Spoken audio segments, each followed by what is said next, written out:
back to my YouTube channel. It's your host for this channel, Mercy Ademi. I know what we are back. We are back like we never left, again with another content, content after, content. Exactly. I know you said it. So today we're going to be doing something different, and it's just basically just like the team said, we're going to be talking about the professional workspace. And I know that a lot of people have had one or two encounters with this, especially if you're a fresh graduate or you're someone that's just out of school. You're thinking, oh, how do I enter the workspace? What do I really want? What am I going for?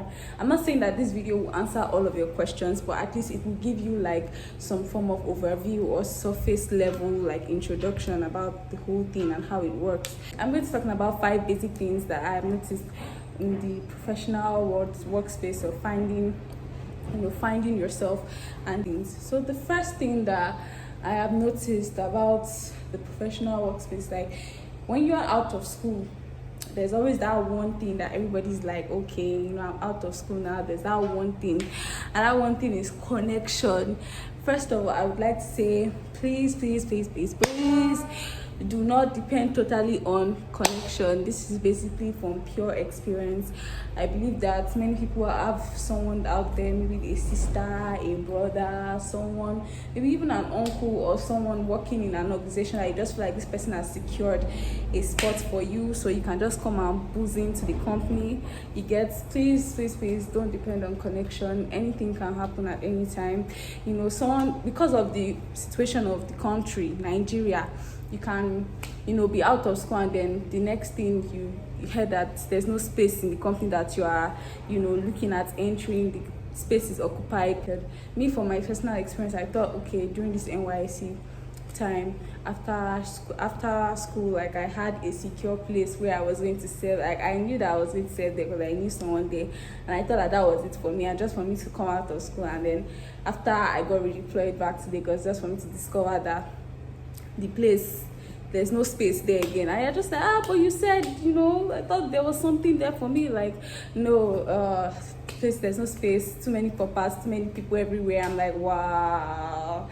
So you really don't want to put your total mind or total energy or total effort, total everything on one person or just one job that is not stable, especially in a country like this where there are people better than you seeking for that same position. So do not put all your eggs in one basket. And if at all your connection does work, you have to learn to prepare yourself for the workspace, get skills, get knowledge, get enlightened, because even your connection does not want to connect you, and then you disappoint him or you make him look stupid. So at the end of the day, you want to prove yourself, and you want to prove that you're worth that connection or that slot that you've been given. The one is know what you want to do. There are a lot. The industry space, the workplace or professional workspace is so large. We have so many industry, we have so many fields of specializations, we have so many things out there, so many departments, so many things that you can do. So if you do not know what your area of strength is or what your interest is, you may end up doing something that you do not like. But knowing what you want to do sometimes doesn't come easy. There are sometimes where you have to start working and try out different fields for you to know your area of interest. Like I know someone that was like, oh, she had to work in the finance sector for her to know that she did not like finance, like that was not her thing. So if she did not have that experience, she would have probably thought, okay, well, I can still try it out and see where it goes. So sometimes you need to try it out for you to now know, okay, whether you like it or not. But at the end of the day, you still get the right qualifications, get the right experience, so that at the end of the day you can now go for what you truly want. Maybe you get like a certification in human resource, so that at the end of the day you're more qualified for a human resource role. That is someone that knows what they want and they are going for it. Do you understand? So if you do not know what you want, at the end of the day you may end up doing a job that you really do not like and end up getting depressed and sad and go through a lot before you now finally discover. Me personally, when I was finishing school, I knew that it's definitely either I knew HR wasn't exactly for me, because it's like I don't know if I'm like people person like that. I wanted more of something like administrative department or digital marketing, or like at that point coming out of school, I kind of had a rough idea of like the kind of industry I really like to see myself in. You know, I was seeing myself in consulting, and you understand all this type of organizations do consulting, you know, digital marketing, and saw myself administrative departments, you know, things like that. At the end of the day, you may now enter the industry and discover that, oh, your passion is actually something totally different from what you thought it would be.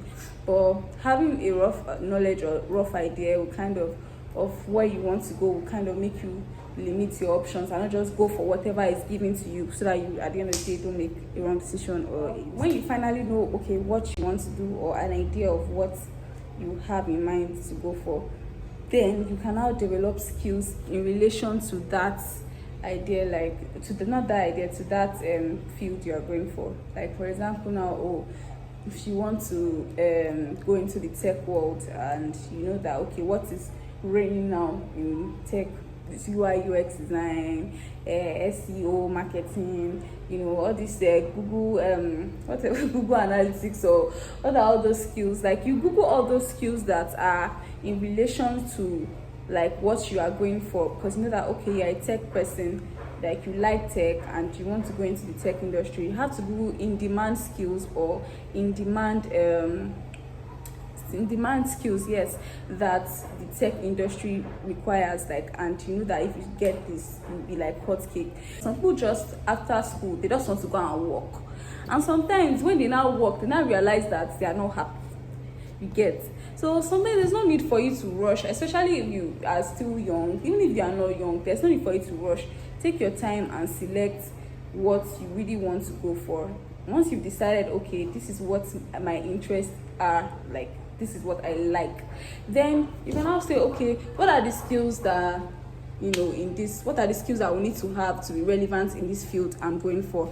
Then when you now know those skills, then you cannot get maybe online training, physical training, any form of it. Then in Nigeria, they don't really have time to start starting from the beginning again. For somebody that doesn't even have any idea, nobody has that time. They want somebody that is already, like, if you don't have the experience, at least have the knowledge. And what is the proof of that knowledge? The skills or the certificates that you've gotten from, that shows that, okay, you've actually trained in this particular field and you know what we are dealing with. So that is why it is very, very important that you get skills that are necessary for your field. And there are general skills that you just need to have, like Microsoft Word, Microsoft Excel, PowerPoint, Microsoft Office packages. These are necessary skills that almost everybody that's going to work in an office setting needs to know. So having a certification in all these things can actually boost your CV and boost your chances of getting a very good job. The fourth one, try not to sound desperate.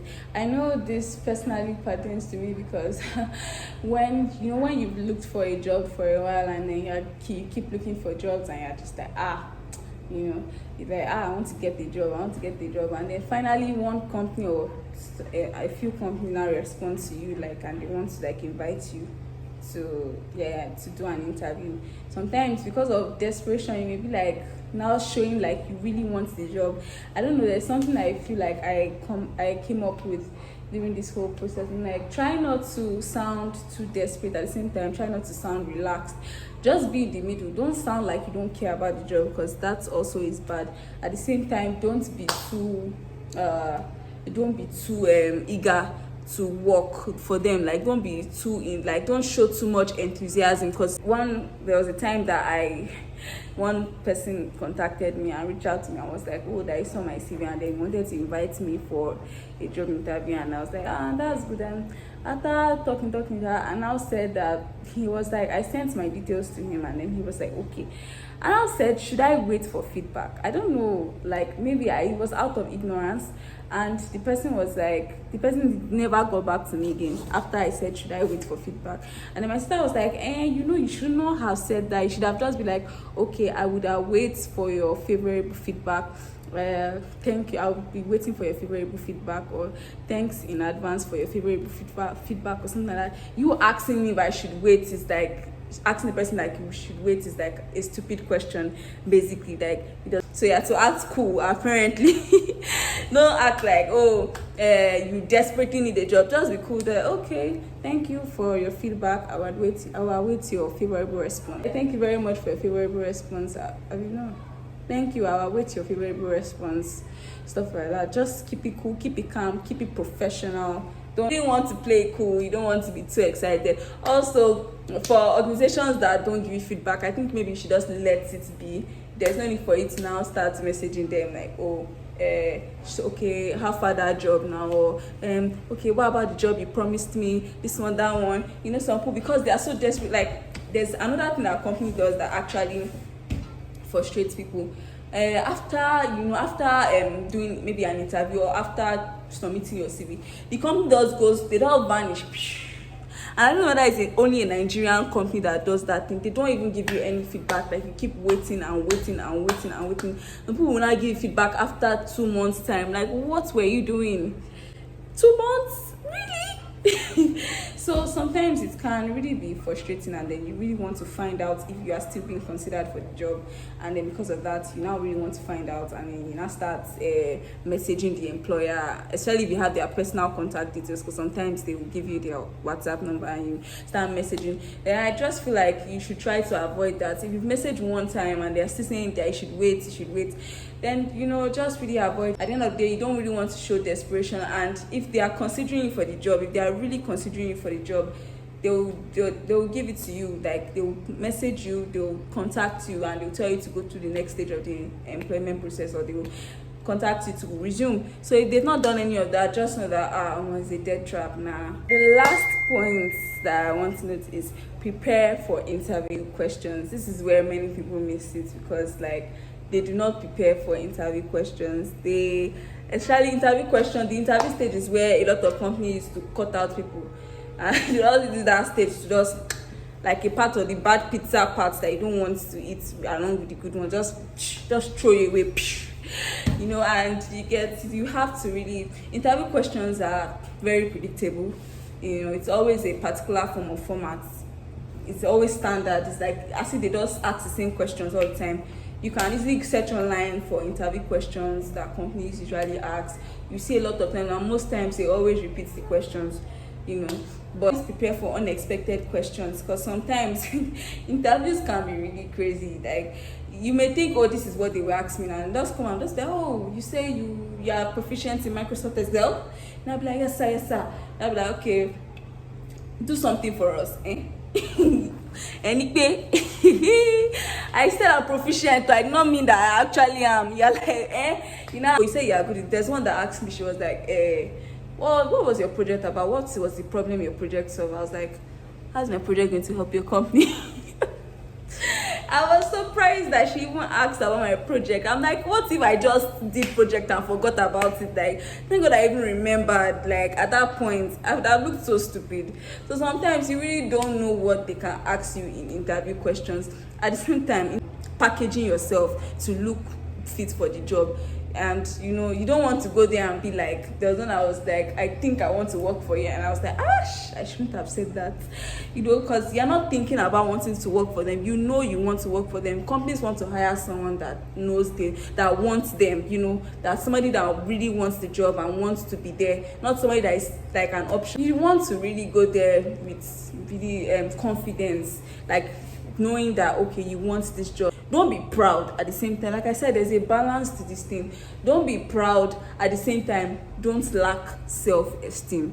Just be in the middle, balance it, you understand? Just go there knowing what you are worth, knowing what you are capable of, and then delivering and presenting it to them, point blank, period. There are sometimes, especially for people like us that just came out of school, we normally have self-esteem because we don't have the experience. We are just graduating. So like I think they should do something. I think they should cancel interview questions or interview for fresh graduates. That's what I think they should do. Because what do you want me to say? And they say, what have you done? I'm like, what have I done? I was in 4 years studying. That's what I've been doing. So sometimes there's nobody, let me tell you something. If you feel like you've had bad interviews, there's nobody that has not had bad interviews. Like, somebody will tell you one story or the other. It's just normal. Like, don't feel bad, don't feel like terrible. In case you don't have the job, it's fine, you get another job. Just take it as part of the experience. Laugh, drink ice cream and go. Because if you carry it on your head, you may really be depressed and sad about the whole thing. Because some interviewers will really make you feel stupid. Like, they'll make you feel like you don't know anything. Like, who is this one? You get. So especially for fresh graduates, it's very, very difficult. Not very difficult, but sometimes your confidence is not really there because you don't have any experience, especially with not doing internships. Like, you don't know anything about this workforce or professional space, so you're just always like blank. Like, what have you done? What do you want to say? Like, what have you actually done? So sometimes, for fresh graduates, it can really be exhausting, and really sometimes your CV is looking so scanty because there's really nothing you've done. If you didn't do any internships during schools, like, which you should have, but if you didn't, it's too late for regrets. Just calm down. Since you don't have any much experience, you can just talk about you talk about the skills. You say you have learning agility, you learn very fast, you can multitask. Focus on your skills, focus on your interest, focus on your knowledge. Most people that interview fresh graduates, especially if it's an entry level role, they know that you're a fresh graduate, so they are not going to be expecting you to have a pile of experience. They know it's an internship role because they know that, okay, this one is just coming out of school, they can see it there, so they're not going to really expect so much from you. Someone told me that when you're in an interview and then they ask you, what can you, like, are you good with Microsoft Word and Excel? Don't say, I can't really do it, but I'm willing to learn. They will not even, nobody wants to take someone that is willing to learn. That's what he told me. In as much as you have a learning agility, always try to make them know, your future employers or prospective employers know that, okay, I can learn, but at the same time, I already have prior knowledge about this, or I already have a basic or intermediate knowledge about this thing. So they're not teaching me from the scratch. I already know basic things about it. So I'm just going to improve or develop more. So it doesn't look like they are bringing one person that does not even have anything in his head, and they are now going to stress them to start all over again. So thank you guys for watching my YouTube videos. Thank you guys for all the love and support you've been showing me so far. I'm super, super, super, super grateful. There will be more YouTube videos coming up, especially on this series, Finding Your Space in the Work Professional, because you cannot really talk about it in one video. There's a lot to talk about when it comes to professional workspace, and I will be dishing it out. I will be giving it to you hot content. This is the kind of content that is very necessary. Watch this video, watch it so that you get job. Okay, so don't forget to subscribe, don't forget to like, don't forget to comment, don't forget to share, and keep showing me all the love that you can. Thank you so much, and wait for part 2.